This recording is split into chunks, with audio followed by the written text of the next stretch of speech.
Assalamualaikum. Waalaikumsalam. Silahkan masuk, Ibu. Oh iya, Sus. Silahkan duduk, Bu. Sebelumnya, apakah benar anak Ibu bernama Dede Ghazali, berjenis kelamin laki-laki, berusia 20 bulan, alamat di Kampung Ambar Ketawang, RT 04, RW 02, Sleman. Nama Ibu yaitu Ara, dan nama ayahnya adalah Rian. Apakah benar, Bu? Iya, benar sekali, Sus. Nah, jadi anak ibu akan dilayani menggunakan pendekatan MTBS yang memeriksa anak secara lengkap sehingga akan memakan waktu lebih lama dari biasanya. Untuk itu, dimohon kesabaran ibu pada saat anak mendapatkan pelayanan kesehatan. Baik, Sus.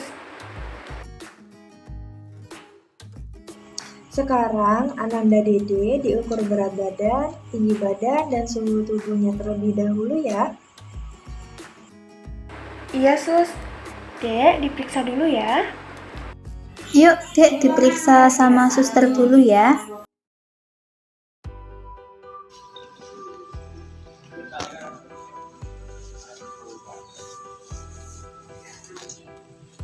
Timbang dulu ya.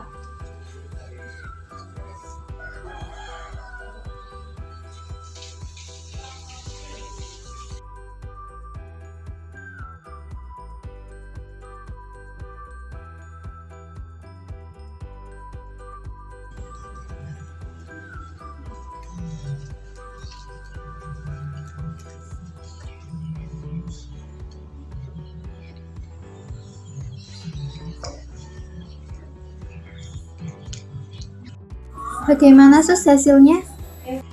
Baik, hasil pengukuran berat badannya 6 kg, tinggi badannya 70 cm, dan suhu tubuhnya 36, derajat Celcius ya Bu.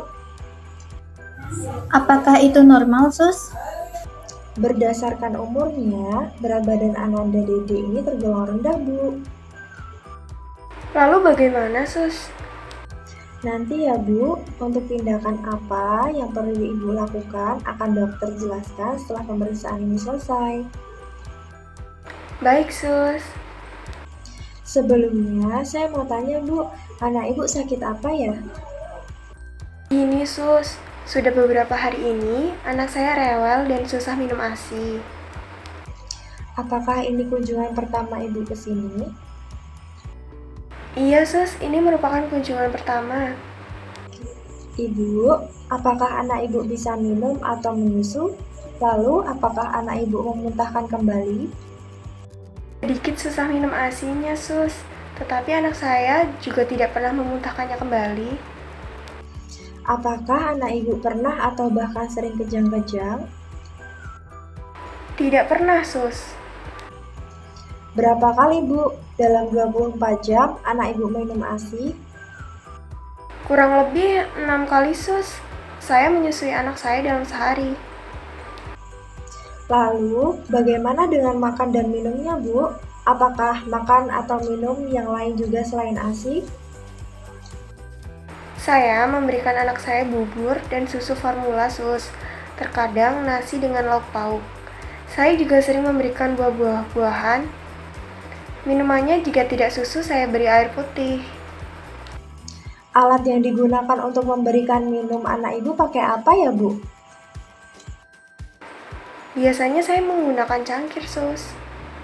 Selanjutnya, saya akan memeriksa mulut anak Ibu sebentar ya Bu. Baik, Sus. Ayo, Dek, diperiksa dulu ya. Coba A. Apakah dalam 1 jam terakhir ini Ibu menyusui anak Ibu? Tidak, Sus. Coba sekarang Ibu menyusui anak Ibu ya, sambil saya amati apakah posisinya benar atau tidak, dan anak Ibu bisa menghisap dengan efektif atau tidak. Baik, Sus.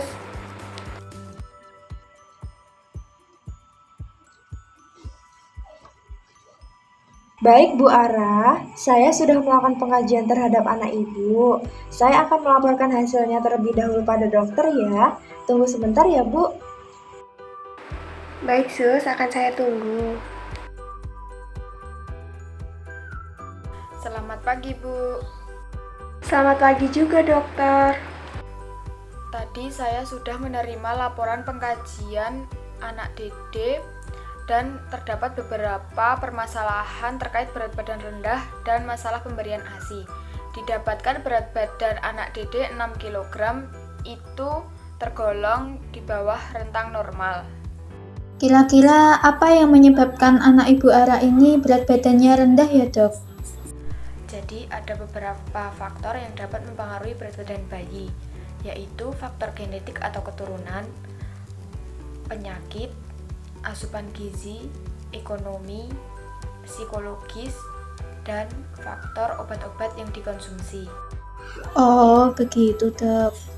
Kemudian terkait dengan ASI ada beberapa masalah yang ditemukan, seperti memberikan ASI kurang dari 8 kali sehari, mendapat makanan dan minuman selain ASI, dan anak menghisap tidak efektif. Lalu, apa yang perlu Bu Ara lakukan, Dok? Baik, yang perlu Ibu Ara lakukan untuk memperbaiki asupan gizi anak Ibu dan menghindari faktor-faktor yang dapat menyebabkan berat anak Ibu rendah, berikan makanan yang keluarga Ibu makan secara bertahap sesuai dengan kemampuan anak, memberikan 3 kali sehari sebanyak 1/3 porsi makan orang dewasa, terdiri dari nasi, lauk pauk, dan buah-buahan. Lalu beri juga makanan selingan seperti biskuit, kue, atau bisa juga dengan puding. Kemudian nanti setelah 14 hari, Ibu kembali lagi ke sini untuk periksa kembali apakah ada perubahan yang baik pada berat badan anak Dede atau tidak. Baik dok, untuk yang masalah pemberian ASI bagaimana dok? Ibu harus lebih sering lagi untuk menyusui anak Ibu ya, sesuai keinginan bayi, baik pagi, siang, atau malam, setidaknya 8 kali sehari dalam 24 jam. Ibu juga harus memperhatikan posisi saat menyusui agar anak Ibu bisa menghijab secara efektif. Posisi yang benar adalah kepala anak harus lebih tinggi. Ibu bisa mengganjal kepala menggunakan bantal ataupun tangan Ibu. Posisi hidung juga sejajar dengan puting. Apakah bisa dipahami, Bu? Bisa dok. Oh iya, nanti 2 hari lagi Ibu kembali ke sini ya untuk kami periksa masalah pemberian ASI. Jadi saya 2 hari lagi kesini untuk pemeriksaan masalah pemberian ASI. Kemudian 14 hari lagi juga kesini untuk periksa terkait berat badan rendah ya dok? Betul sekali Ibu. Apakah ada yang ingin disampaikan lagi Bu? Sepertinya cukup dok. Baik, kalau sudah cukup saya akan kembali ya Bu. Terima kasih dok. Sama-sama Bu. Apakah ada yang ingin disampaikan lagi, Bu? Sudah cukup sus. Baik, kalau sudah cukup, Ibu boleh pulang ya. Hati-hati di jalan ya, Bu. Dan semoga anak Ibu sehat selalu. Amin. Terima kasih banyak sus. Saya izin pamit. Assalamualaikum. Waalaikumsalam warahmatullahi wabarakatuh.